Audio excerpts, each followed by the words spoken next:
TESDA Bicol inilatag ang mga tagumpay at proyekto ng kanilang ahensya sa ginanap na kapihan sa Bagong Pilipinas ngayong araw.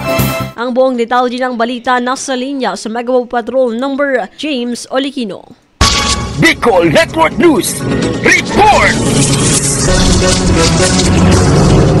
Inilatag ng Technical Education and Skills Development Authority o TESDA Bicol ang mga naging tagumpay, proyekto at mga isinusulong na mga programa ng kanilang ahensya sa ginanap na kapihan sa Bagong Pilipinas ngayong Martes, Disyembre 17, 2024. Ayon kay Mariglu Makabuhay Sese, CESE Acting Regional Director ng TESDA Region 5, patuloy na pinapalakas ng TESDA Bicol ang mga programang pang-edukasyon at mga inisyatibong naglalayong mapabuti ang kasanayan ng mga kabataan at mga manggagawa sa buong rehiyon. Sa loob ng 2 taon na itala ng TESDA Bicol ang 110,224 na approved scholarships na may kabuuang pondo na mahigit sa 2 bilyong piso. Ang mga scholarships na ito ay nagbibigay ng pagkakataon sa mga kabataan at manggagawa na mag-aral ng mga technical vocational courses ng libre o may diskwento sa mga accredited training centers at online platforms tulad ng TESDA online program. Bukod sa mga scholarship, patuloy ring isinusulong ng TESDA Bicol ang pagpapalakas ng kalidad ng pagsasanay sa pamamagitan ng National TVET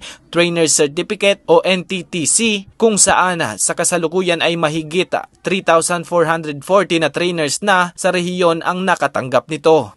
Layunin nitong makatulong sa pagpapaunlad ng mga textbook programs at pagpapataas ng employability ng mga trainees. Kaugnay nito, pinalawak rin ng TESDA Bicol ang mga diploma programs na layuning magbigay daan sa mga trainees upang mag-upgrade ng kanilang kwalifikasyon at makapaghatid ng mas maraming oportunidad sa trabaho. Ayon kay Joel Navarro, Technical Education and Skills Development Specialist at TESDA Bicol Regional Operation Division Chief, patuloy aniya silang makikipagtulungan sa iba pang ahensya ng gobyerno at mga local government units upang lalong mapaunlad ang serbisyo ng kanilang ahensya. Para sa Bicol Network News, ito si Megawatt Patrol numero 16, James Olikino, tatak tunay na serbisyo.